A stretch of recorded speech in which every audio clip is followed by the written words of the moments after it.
now the government has announced it will guarantee police patrols in busy areas at peak times, particularly in town centres and on Friday and Saturday nights. It's part of the government's initiative, the Neighbourhood Policing Guarantee, which they say will ensure every community will have dedicated and specialist local policing teams. Home Secretary Yvette Cooper is live in Westminster for us this morning. Good morning to you. Thank you for joining us. Can I start by asking you how many of these will actually be police officers? We've been hearing from Katie Bourne this morning. She's the Sussex Police and Crime Commissioner. She says only around 3,000 of these will be police officers, which she says won't touch the sides. Is she right? Well, we'll set out later today the increase in neighbourhood policing this year, this coming year, as a result of the £200 million that we're putting in. And the majority of the new neighbourhood police this year are going to be police officers, but there will be a mix of police officers and PCSOs, and it's right that there should be so. And this is part of our plan for 13,000 additional neighbourhood police across the country over the course of this Parliament. And it'll mean around a 50% increase, or over a 50% increase across the country in neighbourhood policing, which frankly has been decimated over the last 10 years. We've seen police taken off the beat at the same time as we've seen things like street theft and shop theft and antisocial behaviour in town centres. Those sorts of persistent crimes just really increase when we need the neighbourhood police to tackle it. OK, so how soon will we be able to see an effect in that case? Because this plan is guaranteeing that these numbers will be enforced by 2029. Obviously, that's a few years away. People are going to want to see results now, bearing in mind the situation on our streets.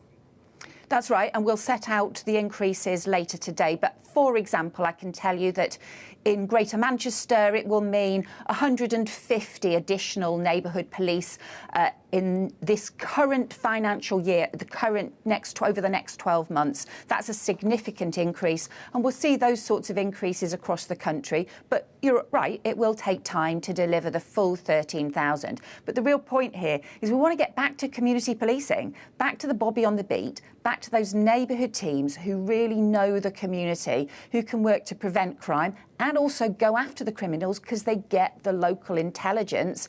It's really the foundation of community policing, and the Conservatives turned their backs on neighbourhood policing. We're bringing it back because it's so important. Well, although there is still real pressure, isn't there, on numbers, senior police chiefs are warning of a £1.3 billion funding gap. They say that this will inevitably lead to cuts. We know that the Met Police Force are going to have to lose, they say, 1,700 officers, PCSOs and staff, and cut services. They have a £260 million hole in their budget for the coming year. This is all inevitably going to have an impact on crime, isn't it? Well, we're actually increasing police budgets by over £1 billion this year. That's important. Of course, there are tight pressures on lots of forces because there are right across public services. And that's as a result of a lot of the problems that we have inherited. But we're putting that additional investment in. There are some specific problems for the Met as a result that they didn't get some of the increases in funding in the last few years of the previous government that other forces did. Is there more funding available? Increasing neighbourhood policing. So the Met is also getting a significant increase in its funding, and the Met is also going to increase neighbourhood policing this year. So whether you live in London or Manchester or towns across the country, you will be seeing the increase in neighbourhood policing teams. OK, sorry to interrupt. It's just obviously, you know, I understand that you're saying you're putting more money in, but we're still hearing from senior police chiefs, from the Met Police Chief, that is not enough. They still need extra money. Otherwise, officers and services are going to be cut. And that is going to make people really worried about levels of crime and how it will, in fact, impact them. And I think people do worry about crime, especially we've seen a more than 50% increase in things like street theft, shop theft. That makes you feel unsafe in your own town centre. And that's why town centre patrols are the real priority for this additional neighbourhood policing. But this is exactly why we are announcing this increase in neighbourhood policing, in police back on the beat. We'll set out more of the details. The Prime Minister will set out more of the details later today of precisely what that will mean, and we'll set that out force by force so people can see. And we're also saying, as part of this neighbourhood policing guarantee, you'll get a named contactable officer for your area so you know who you can get in touch with about those neighbourhood queries, and will ensure that you get that increase in patrols in those peak areas for antisocial behaviour. Okay. Alongside that, giving them stronger powers on things like off-road bikes, which drive people up the wall and are really dangerous, and on stronger powers on things like street theft and shop theft as well. Can I ask you something else that's in the news today on the front page of the Telegraph concerning the police? Their story is police put block on white recruits to boost diversity. This is apparently temporarily blocking applications from white British candidates in an attempt to boost diversity, according to the Telegraph. That's West Yorkshire Police. Is this acceptable? What do you know about what's been happening here?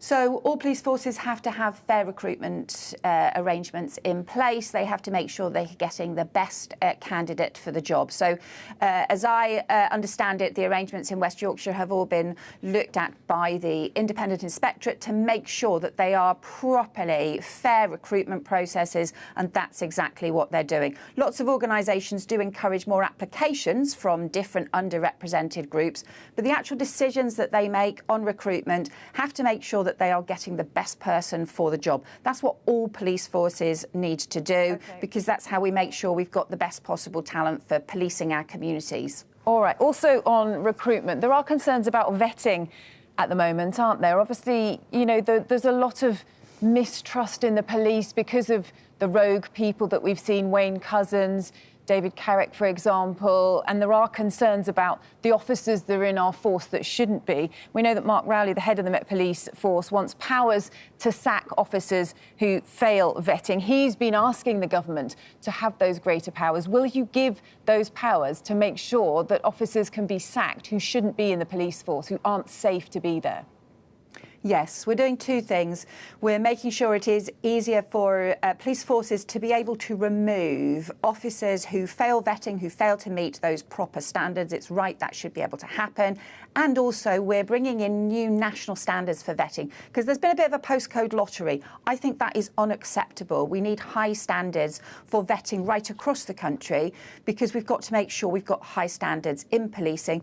Overwhelming majority of police officers are working incredibly hard. They do the most difficult job, and they run towards danger when the rest of us can run away. It's hugely important for them, as well as for the confidence of communities, that standards in policing are upheld and maintained at the highest level. We're bringing in new standards in policing alongside the additional neighbourhood police on the beat, because I think this is so important. There's been upset this week about the situation with the grooming gangs inquiries, haven't there? Can you tell us what's happening? Because the government announced these 5 locally led inquiries back in January. Now this week we hear it's been shifted in favour of what's being described as a flexible approach that involves more bespoke work like victims panels. I mean, there are real concerns that this is being watered down. I'm going to play you now a piece of soundbite that we've got from one of the fathers of a grooming victim. It's Marlon West. Just listen to what he has to say on this subject. If Yvette Cooper was with me now, one, I'd tell her how disgusted I feel and how let down. You know, for example, Scarlett, my daughter, has been through hell and back, and so have all the other survivors. And to dismiss them and throw them under the bus the way they have, it's appalling. Where do we go from now? What's your reaction? Because, you know, we can hear there the pain from victims' families, the victims themselves, what they have been through, and they feel let down by this decision. So what we're doing is increasing the action on these vile crimes, child sexual exploitation and abuse. And understandably, victims and survivors want stronger action. That's what we're doing. There has been a huge amount of misinformation this week. Sadly, party political misinformation. It is just wrong. We're not watering anything down. We're actually increasing and strengthening the action that we are taking. So we're supporting local inquiries. We've announced the first one will be Oldham, but there will be other the local inquiries, we're setting out the framework. We always said we would also do more to support victims and survivors, and we're actually announcing additional therapeutic support will be provided for victims and survivors of awful child abuse and exploitation. These are the most terrible crimes of all. We're talking about rape, we're talking about coercion, we're talking about exploitation. We have to have support for victims and survivors. We have to have local inquiries where they are needed, but we also, crucially, have to have police investigations. The most important thing we are doing is increasing police investigations into these appalling, appalling crimes so that we get the perpetrators behind bars. That is the justice that victims and survivors need to see, and that is also the way to keep communities safe. OK, and just before we let you go, I wanted to get your reaction. We've just been having a debate on the UK government reportedly developing a sort of murder prediction programme, a crime prediction programme using AI, which will look at people who've committed crimes and then predict what crimes they might then go on to commit. Is this the future of policing, where we'll see AI then predicting who's going to commit a crime, that we could have police officers knocking on people's doors in advance? No, obviously not. You can't police people for crimes that they haven't committed. That's not a criminal justice system. What you can do, however, is use new technology, including AI, to identify where areas are that are facing the greatest increases and problems in crime. Also, there's work done using new technology to identify who the most dangerous offenders are, for example, around domestic abuse or violence against women and girls, and to identify, therefore, who the police should be prioritising in their investigations and in the action that they are taking to make sure that they can get prosecutions, that they can get protection orders in place to protect victims, and that they can get serious criminals behind bars. OK. Yvette Cooper, Home Secretary, thanks very much for joining us this morning.